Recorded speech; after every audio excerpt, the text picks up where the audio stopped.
تارا جس نے اسے رحمان کہتے ہیں، اور قرآن کے 30 پارے کو بسا لے جو اپنے سینے میں، قرآن کے جو 30 پارے کو بسا لے اپنے سینے میں، زمانے بھر میں اسے حافظ قرآن کہتے ہیں، زمانے بھر میں اسے حافظ قرآن کہتے ہیں۔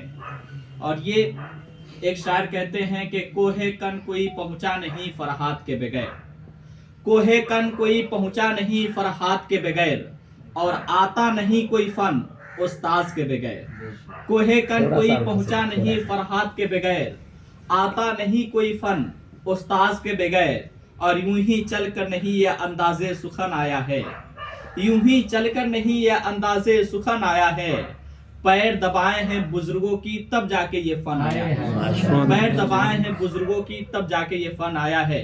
آئیے سب سے پہلے رب جل مجدہ الکریم کی ذات ببرکات کے لیے، جو خالق کائنات بھی ہے مالک شش و جہات بھی، رب تبارک و تعالیٰ کے حمد و ثنا کے بعد نبی اکرم، شفیع امم، رسول محتشم، اللہ کے پیارے، امت کے سہارے، رب کے محبوب، دانے غیوب، سیاح لامکان، سید انس و جاں، نیر تابا، بخلاصہ ہمارے اور آپ کے آقا، داتا، ماوا، ملجا، شمس الدہا، بدر الدجا کے دربار گوہر بار میں جھوم جھوم کے درود شریف پڑھیں۔ اللهم صل على سيدنا شفيعنا بارك وسلم عليه صلاة وسلام صلی اللہ علیہ وسلم۔ قرآن مقدس، قرآن مجید اتنی اہمیت والی یہ کتاب ہے، قرآن پاک اس کی اہمیت اتنی زیادہ ہے، اتنی زیادہ کہ ہر ایک فرشتے کو بھی قرآن پڑھنے کی اجازت نہیں ہے۔ قرآن کی اہمیت اتنی ہے کہ ہر ایک فرشتے کو بھی قرآن پڑھنے کی اجازت نہیں ہے۔ کچھ خاص اور مقرر فرشتے ہیں، انہیں قرآن پڑھنے کی اجازت ہے۔ اب بتائیں فرشتے ہوتے کون ہیں؟ فرشتے گناہوں سے پاک ہوا کرتے ہیں، فرشتے اللہ کے مرضی کے بغیر اپنی زندگی گزارا نہیں کرتے، لیکن پھر بھی ہر ایک فرشتے کو قرآن پڑھنے کی اجازت نہیں ہے۔ کچھ خاص مقرر فرشتے ہیں، انہیں قرآن پڑھنے کی اجازت ہے۔ اب جن فرشتے کو قرآن پڑھنے کی اجازت نہیں ہے، وہ رب تبارک و تعالیٰ سے التجا کرتے ہیں کہ پاک پروردگار عالم، مجھے تو قرآن پڑھنے کی اجازت نہیں ہے، لیکن ہم قرآن کی لذت کو حاصل کرنا چاہیں تو کیا کریں؟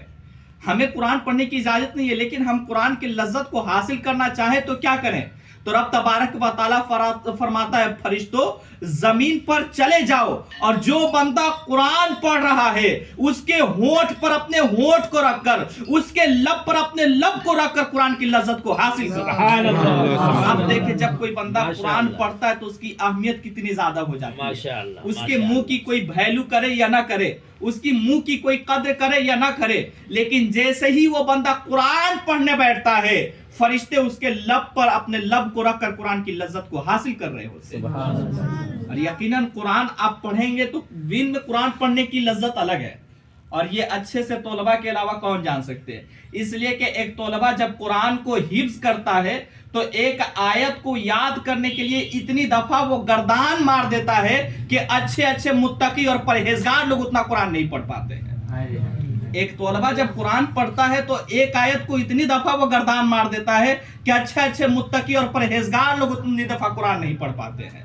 اور یقیناً جب آپ قرآن دن میں پڑھیں گے تو اس کی لذت الگ ہوگی، جب رات کو آپ قرآن پڑھیں گے تو اس کی لذت الگ ہوگی، اور جب سارے لوگ سو جائیں گے اس وقت آپ قرآن پڑھیں گے تو اس کی لذت الگ ہوگی۔ ماشاءاللہ۔ علامہ اقبال جو کہ جرمنی ڈاکٹری سے جرمنی کیے ہوئے تھے، یہ ڈاکٹری جو کہ جرمنی سے کیے ہوئے تھے، علامہ اقبال اپنے قوم سے مخاطب ہو کے کہتے ہیں کہ مسلمانوں تم نے قرآن سے مرنا سیکھا ہے، کاش کہ تم قرآن سے جینا سیکھ جاتے۔ ماشاءاللہ۔ علامہ اقبال کا یہ بہت اہم جملہ ہے کہ تم نے قرآن سے مرنا سیکھا ہے، کاش کہ تم قرآن سے جینا سیکھ جاتے۔ کیا مطلب؟ جب ہمیں موت یعنی جاگنے کی جب وقت آتی ہے تو ہم بیٹھ کر سورہ یاسین پڑھتے ہیں، اور پڑھنا بھی چاہیے، حدیث بھی ہے، لیکن علامہ اقبال کہتے ہیں کہ موت کی گھڑی جو جاگنے کا وقت ہوتا ہے وہ سب سے مشکل وقت ہوتا ہے، اور اس وقت اگر کوئی بندہ قرآن پڑھتا ہے